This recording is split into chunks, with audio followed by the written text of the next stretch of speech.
اعوذ باللہ من الشیطان الرجیم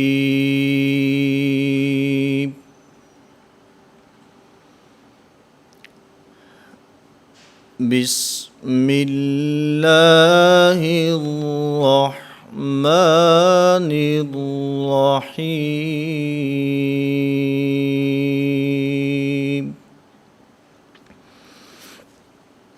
نورانی قاعدہ کی تختی نمبر 5۔ تختی نمبر 4 میں حرکات کی بحث ہے، حرکات کو بیان کیا گیا ہے۔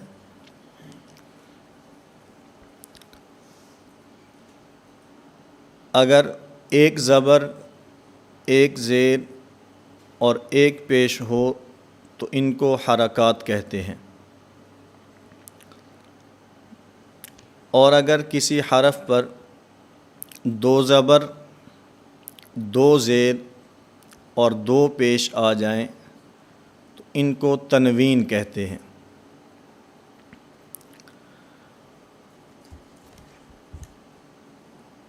اس تختی کے اندر بھی سابقہ تختیوں کی طرح مخارج کا خیال رکھنا ہے، حروف کی صفات کا خیال رکھنا ہے، اور اس کے ساتھ ساتھ جس طرح چوتھی تختی کے مشق کے اندر میں نے یہ بات عرض کی تھی، حرف کا نام مکمل اور پورا لینا ہے، اسی طرح یہاں پر بھی ہجا کرتے ہوئے حرف کا پورا اور مکمل نام لیں گے، اور پھر اس میں چند بہت ضروری اور اہم باتیں ہیں، ان کو سمجھ لیں، اس کے بعد پھر اس تختی کا ہجا اور اس کی مشق کرتے ہیں۔ آپ اگر قاعدہ میں دیکھیں تو اس میں سب سے پہلا حرف میم ہے، اور اس کا رسم الخط دیکھیں تو میم 2 زبر اور آگے 7 الف لکھا ہے، تو ہجا کرتے ہوئے اس الف کا نام نہیں لینا، اور اگر آپ تھوڑا سا نیچے کی طرف جائیں تو آگے ذال 2 زبر، اس کے آگے الف نہیں ہے بلکہ یا لکھی ہے۔ اسی طرح تھوڑا سا آگے جائیں تو دال ہے، دال 2 زبر، اس کے آگے بھی الف نہیں ہے بلکہ یا ہے۔ اسی طرح اس دال سے پہلے جو تا لکھی ہے، اس تا کے اندر بھی تا 2 زبر، اس کے آگے الف نہیں ہے، اور اسی طرح آپ نیچے کی طرف جائیں تو جہاں پر حمزہ لکھا ہے، اس حمزہ کے آگے بھی حمزہ 2 زبر، آگے نہ الف ہے نہ یا ہے۔ اس کی کیا وجہ ہے کہ بعض حروف کے آخر میں 2 زبر کی تنوین کے بعد الف لکھا ہے، بعض حروف کے آخر میں 2 زبر کی تنوین کے بعد یا لکھی ہے، اور بعض حروف کے آخر میں 2 زبر کی تنوین کے بعد نہ الف لکھا ہے نہ یا لکھی ہے۔ تو اس کا جواب سمجھ لیں مختصراً، اس کے اندر مصحف عثمانی کے رسم الخط کا لحاظ رکھا گیا ہے۔ حضرت عثمان رضی اللہ تعالیٰ عنہ نے جو قرآن کریم مدون فرمایا تھا، اس کے اندر یہ حروف اسی طرح لکھے ہیں، تو اس لیے اس رسم کا، اس رسم الخط کا لحاظ رکھتے ہوئے بعض حروف کے آخر میں الف لکھا ہے، بعض حروف کے آخر میں یا لکھی ہے، اور بعض حروف کے آخر میں نہ الف لکھا ہے نہ یا لکھی ہے۔ قرآن کریم کی مثال سمجھ لیں، یہ تو عموماً ہے، جیسے میم 2 زبر من، اس کے اندر تو کیونکہ قاعدہ اور ضابطہ یہ ہے کہ 2 زبر والی تنوین وقف کی حالت میں الف سے بدل جاتی ہے، جیسے آبادن سے آبادا، یہ تو الف سے بدل گئی، یہ تو عام قاعدہ ہے۔ اس کے ساتھ جو ذال اور دال ہے، ان دو حروف کے آخر میں دو زبر کی تنوین کے بعد یا لکھی ہے۔ قرآن کریم کے اندر بھی یہ موجود ہے۔ پہلا پارہ سورۃ البقرہ اگر آپ شروع کریں، الف لام میم ذالک الکتاب لا ریب فیہ ھدی للمتقین۔ اب یہاں پر جو ہدن ہے، اس ہدن کی دال کے دو زبر کی تنوین کے بعد یا لکھی ہے، تو اس لیے یہاں پر بھی صاحب قاعدہ نے، مصنف نے ذال کے بعد اور دال کے بعد یا لکھی ہے۔ قرآن کریم میں ہے قل هو اذی، قل هو اذی، اس اذی اذن ہے اصل میں، اذن فاعتزلوا النساء فی المحیض، اس کے اندر بھی ذال کے اوپر دو زبر کی تنوین ہے اور اس کے بعد یا لکھی ہے، اس لیے یہاں پر بھی انہوں نے قاعدہ کے اندر دو زبر کی تنوین کے بعد یا لکھی ہے۔ اسی طرح تا جو لکھی ہے، اس تا کی شکل لمبی تا نہیں لکھی بلکہ گول تا لکھی ہے۔ یہ بھی وقف کی طرف اشارہ ہے کہ جس طرح دو زبر کی تنوین وقف کی حالت میں الف سے بدل جاتی ہے، اسی طرح گول تا یہ بھی وقف کی حالت میں ہا سے بدل جاتی ہے۔ تو یہ اس وقف کی طرف اشارہ کیا، جیسے ہم قرآن کریم کی تلاوت کریں القارعۃ ما القارعۃ، حقیقت میں دیکھا جائے القارعۃ ما القارعۃ وما ادراک ما القارعۃ ہے تو تا، لیکن کیونکہ وقف کی حالت میں یہ ہا سے بدل جاتی ہے، تو اس لیے صاحب قاعدہ نے اس کے اندر اس قاعدے کا خیال رکھتے ہوئے اس کو لمبی تا لکھنے کی بجائے گول تا لکھا اور اس کے اوپر دو زبر کی تنوین ڈالی ہے کہ بسا اوقات وقف کی حالت میں ایسا بھی ہوتا ہے کہ گول تا یہ وقف کی حالت میں ہا سے بدل جاتی ہے۔ اسی طرح جو حمزہ ہے، حمزہ کے آخر میں الف بھی نہیں لکھا، دو زبر کی تنوین کے بعد یا بھی نہیں لکھی، اس کے اندر بھی مصحف عثمانی کے رسم الخط کا لحاظ رکھا گیا ہے۔ اگر آپ قرآن کریم کی تلاوت کریں تو سورہ مریم ہے، کاف ہا یا عین صاد، ذکر رحمت ربک عبدہ زکریا اذ نادى ربہ نداء خفیا، نداء اگر وقف کریں تو نداء، لیکن اس کی نداء کا جو حمزہ ہے اس کے اوپر دو زبر والی تنوین تو ہے، لیکن اس تنوین کے بعد الف بھی نہیں ہے یا بھی نہیں ہے، تو اس لیے یہاں پر اس مصحف عثمانی کے رسم الخط کا لحاظ رکھتے ہوئے بعض حروف کے آخر میں دو زبر کی تنوین کے بعد الف لکھا، لیکن ہجا کرتے ہوئے ہم حرف کا مکمل نام بھی لیں گے اور دو زبر کی تنوین کا نام بھی لیں گے، لیکن ہجا کرتے ہوئے اس الف کا نام نہیں لیں گے۔ اسی طرح بعض حروف کے آخر میں حرف لکھا، دو زبر کی تنوین لکھی اور پھر اس کے بعد یا کو لکھا ہے، ہجا کرتے ہوئے اس یا کا تذکرہ بھی نہیں کریں گے۔ اور اسی طرح جو حمزہ ہے، حمزے کے اندر تنوین لکھی ہے، آخر میں الف بھی نہیں لکھا، یا بھی نہیں لکھی، تو ان تمام باتوں کا خلاصہ یہ ہے کہ یہ مصحف عثمانی کے رسم الخط کا لحاظ رکھتے ہوئے یہاں پر بعض حروف کے آخر میں تنوین کے بعد الف لکھا، بعض کے آخر میں تنوین کے بعد یا لکھی اور بعض کے آخر میں تنوین کے بعد نہ الف لکھا ہے نہ یا لکھی ہے۔ دوسری بات یہاں پر یہ سمجھیں کہ جہاں پر نون تنوین آتا ہے، یعنی دو زبر دو زیر دو پیش کو ادا کرتے ہوئے جو نون کی آواز پیدا ہوتی ہے، اس کو نون تنوین کہتے ہیں۔ دو زبر دو زیر اور دو پیش، اس کو تنوین کہتے ہیں۔ دو زبر دو زیر اور دو پیش کو ادا کرتے ہوئے جو نون کی آواز پیدا ہوتی ہے، اس کو نون تنوین کہتے ہیں۔ اب تنوین کو ادا کرتے ہوئے، تنوین کو پڑھتے ہوئے غنہ ہوتا ہے۔ پھر غنہ کی دو قسمیں ہیں، ایک غنہ آنی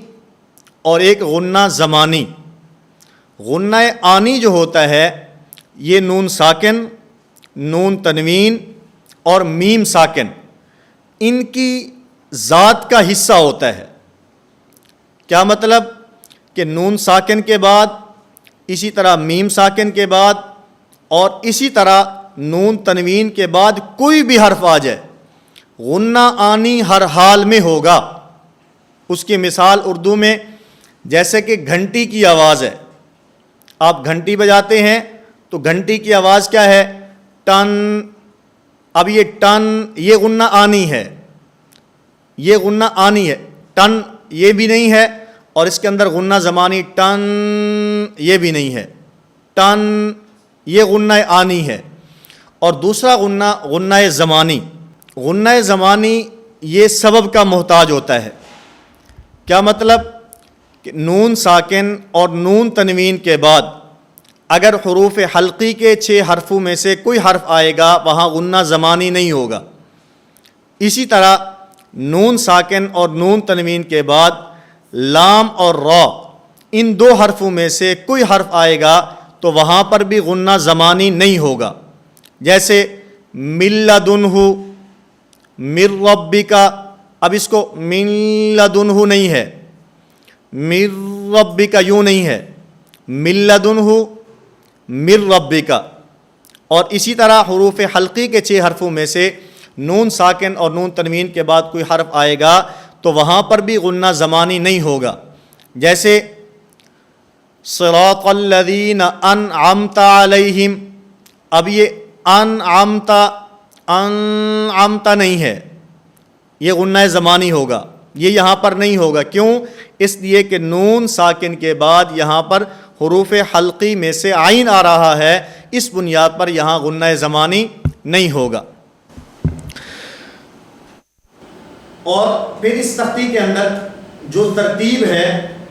وہ بھی ترتیب مخارج ہے. جس طرح حرکات کی تختی نمبر 4 کے اندر جن حروف کو ذکر کیا گیا تھا ان حروف کی ترتیب بھی مخارج کی ترتیب پر تھی، لیکن وہ مخارج شروع سے آخر کی طرف تھے، شروع سے آخر کی طرف، یا یوں سمجھیں نیچے سے اوپر کی طرف. کیونکہ میں نے عرض کیا کہ مخارج کی ترتیب یہ ترتیب صعودی ہے، نیچے سے اوپر کی طرف جانا ہے. اقصی حلق سے شروع ہونا ہے اور پھر خیشوم پہ آ کے ختم ہونا ہے، نیچے سے اوپر کی طرف جائیں گے. اور یہ جو تختی نمبر 5 ہے، اس تختی نمبر 5 کے اندر جو حروف ذکر کیے گئے ہیں ان حروف کے اندر جو ترتیب ہے مخارج کی وہ نیچے سے اوپر کی طرف نہیں ہے بلکہ اوپر سے نیچے کی طرف ہے، اوپر سے نیچے کی طرف. مخرج نمبر 1 سے 17 کی طرف نہیں بلکہ مخرج نمبر 17 اور 16 اور 15 یوں ترتیب کے مطابق نیچے کی طرف آئیں گے، اور اس ترتیب کے مطابق یہاں پر حروف کو ذکر کیا گیا ہے. تھوڑی سی اس تختی کی مشق کرتے ہیں. میم 2 زبر من، میم 2 زیر من، میم 2 پیش من، من من من،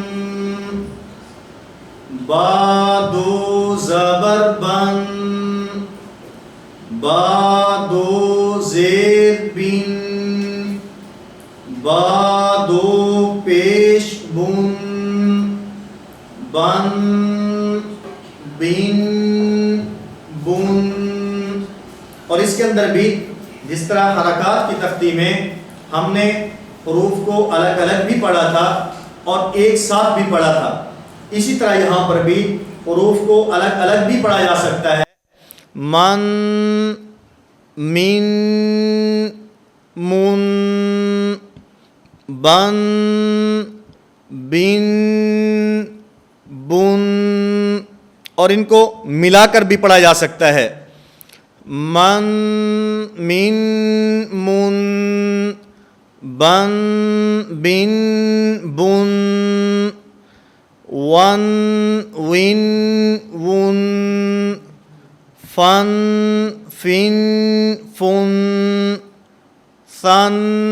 ثن، ثن. سابقہ تختیوں کی طرح اس تختی کے اندر بھی حروف کی ادائیگی میں مخارج کا خاص خیال رکھنا ہے، صفات کا خاص خیال رکھنا ہے. مخرج صحیح اپنے حرف صحیح اپنے مخرج سے ادا ہو اور پھر اس کے اندر صفات کا خیال رکھتے ہوئے موٹے حرف کو موٹا پڑھنا ہے اور باریک حرف کو باریک پڑھنا ہے۔ اور جیسے میں نے کل کے سبق میں یہ بات عرض کی کہ بسا اوقات ایسا ہوتا ہے کہ بچہ ہجا کرتے ہوئے حرف کا نام صحیح لیتا ہے، لیکن جس وقت حرف اور حرکت کو ملا کر پڑھتا ہے اس کے اندر اس حرف کو دوسرے حرف سے بدل دیتا ہے۔ مثلا یہ ثا ہے، سا دو زبر سن، یہ ٹھیک ہے۔ سا دو زیر سین، یہ غلط ہے۔ اب ہجا کرتے ہوئے اس نے حرف کو صحیح ادا کیا، مخرج سے ادا کیا، نوکے زبان کو دانتوں کے ساتھ لگایا اور تا کو صحیح اپنے مخرج سے ادا کیا، لیکن جس وقت اس نے ہجا مکمل کر لیا، حرف اور حرکت کو آپس میں ملا کر پڑھا، تو پھر اس نے تا نہیں پڑھا بلکہ اس کو سین سے تبدیل کر دیا ہے۔ اسی طرح چند ایک حروف، سین دو زبر سن، سین دو زیر سین، سین دو پیش شن، سن سین سن، ملا کر بھی پڑھا جا سکتا ہے۔ سن سین سن، سن سن سن، تن تین تن، دن دن دن، قن قن قن۔ تو اسی طرح آپ نے کل کے سبق میں آنے تک کم از کم 2 مرتبہ اس تختی کی مشق کرنی ہے، اور اس کی مشق کرتے ہوئے چند ایک باتوں کا خاص خیال رکھنا ہے۔ نمبر 1، حرف کو صحیح اپنے مخرج سے ادا کرنا ہے۔ نمبر 2، حرف کی صفات کا خاص خیال رکھنا ہے، اس میں موٹے حرف کو موٹا اور باریک حرف کو باریک پڑھنا ہے۔ نمبر 3، ہجا کرتے ہوئے حرف کا نام مکمل لیں گے، اور اس کے بعد نمبر 4، ہجا کرتے ہوئے جس طرح ہم نے مخارج اور صفات کا خیال رکھنا ہے، اسی طرح جب حرف کو حرکت کے ساتھ ملا کر پڑھنا ہے تو اس کے اندر بھی اس بات کا خاص خیال رکھنا ہے کہ جس طرح ہم نے ہجا کرتے ہوئے حرف کو صحیح ادا کیا ہے، حرکت کے ساتھ ملاتے ہوئے ہم نے حرف کو صحیح ادا کرنا ہے۔ اور عموماً ایسے ہوتا ہے کہ استاد جس وقت بچے کو پڑھاتا ہے تو پہلی تختی کے اندر توجہ مکمل ہوتی ہے، پوری توجہ اور دھیان کے ساتھ پہلی تختی پڑھائی جاتی ہے، اور جب پہلی تختی بچہ صحیح طرح پڑھ لیتا ہے، اس کو سمجھ لیتا ہے اور حروف کی صحیح ادائیگی مخارج سے کرتا ہے، تو اس کے بعد جو آگے والی تختیاں ہیں اس کے اندر مخارج کا خیال نہیں رکھا جاتا کہ مخارج تو ہم نے پہلی تختی میں ٹھیک کرا دیے، ہم نے حرف کی ادائیگی تو پہلی تختی کے اندر ہی ٹھیک کرا دی تھی، اب بچہ پہلی تختی کے اندر حرف تو ٹھیک پڑھتا ہے،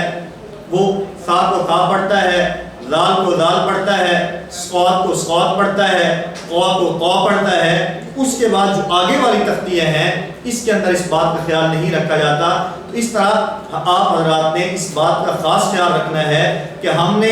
تختی نمبر 1 سے لے کر تختی نمبر 16 تک اس مکمل قاعدہ کو پڑھنا ہے۔ تو قاعدہ کے اندر جیسے میں نے پہلے یہ بات عرض کی کہ اس کے خلاصے کے اندر کہ نمبر 1 حروف کی پہچان، نمبر 2 حرکات کی پہچان، نمبر 3 علامات کی پہچان، اور نمبر 4 حروف کی پہچان، حرکات کی پہچان، علامات کی پہچان کے بعد ہم نے حروف کی مشق، حرکات کی مشق اور اسی طرح علامات کی مشق کرنی ہے۔ تو جس طرح حروف کی پہچان میں ہم نے مخارج کا خیال رکھا، حروف کی پہچان میں ہم نے صفات کا خیال رکھا، اسی طرح ہم جس وقت آگے چلیں گے اور مشق کی طرف آئیں گے تو مشق کی ترتیب کے اندر بھی ہم حروف کے مخارج کا بھی خاص خیال رکھیں گے، حروف کی صفات کا بھی خاص خیال رکھیں گے، اور پھر ہجا کرتے ہوئے حروف اس حرف کا مکمل نام لیں گے، اور پھر اس کے بعد ہجا کرنے کے بعد جب حرف کو حرکت کے ساتھ ملا کر پڑھیں گے اس کے اندر بھی حروف کے مخارج کا خیال رکھتے ہوئے اس کو صحیح اپنی صفات سے ادا کریں گے۔ تو پھر یہ ہمارا یہ حرف صحیح اپنے مخرج سے ادا ہونے کے بعد، صفات کا خیال رکھنے سے ادا ہونے کے بعد ہم صحیح تجوید کے مطابق اس کو پڑھنے والے ہوں گے، ورنہ ہوگا یہ کہ کہ جب ہم ہجا کریں گے اس وقت حرف کا صحیح نام لیں گے اور جس وقت اس کو حرکت کے ساتھ ملا کر پڑھیں گے اس وقت وہ حرف دوسرے حرف سے بدل جائے گا، اور بسا اوقات حرکت کا خیال نہیں رکھیں گے تو وہ حرف دوسرے حرف سے بدل جائے گا، بلکہ وہ حرکت دوسرے حرف سے بدل جائے گی، وہ حرکت نہیں رہے گی بلکہ وہ حرکت دوسرا حرف بن جائے گی، اور بسا اوقات اس حرکت کے حرف سے بدلنے کی بنیاد پر معنی ایسا تبدیل ہوگا کہ اگر نماز کے اندر پڑھا جا رہا ہے تو وہ نماز بھی فاسد ہو جائے گی۔ تو اس لیے ہم نے اس بات کا خاص خیال رکھتے ہوئے حروف کو صحیح اپنے مخارج سے ادا کرنا ہے اور اس کی صفات کا خاص خیال رکھنا ہے، مخرج صحیح اپنے حرف سے ادا ہو اور صفات کا اس کے اندر خاص خیال رکھا جائے۔ تو یہی تجوید کا خلاصہ ہے۔ تجوید کہتے ہی اسے ہیں کہ حرف کو اپنے مخرج سے صفات کا خیال رکھتے ہوئے ادا کرنا، اسی کو تجوید کہا جاتا ہے۔ اللہ رب العزت مجھے بھی اور آپ تمام حضرات کو بھی قرآن کریم صحیح تجوید کے مطابق پڑھنے کی توفیق عطا فرمائے۔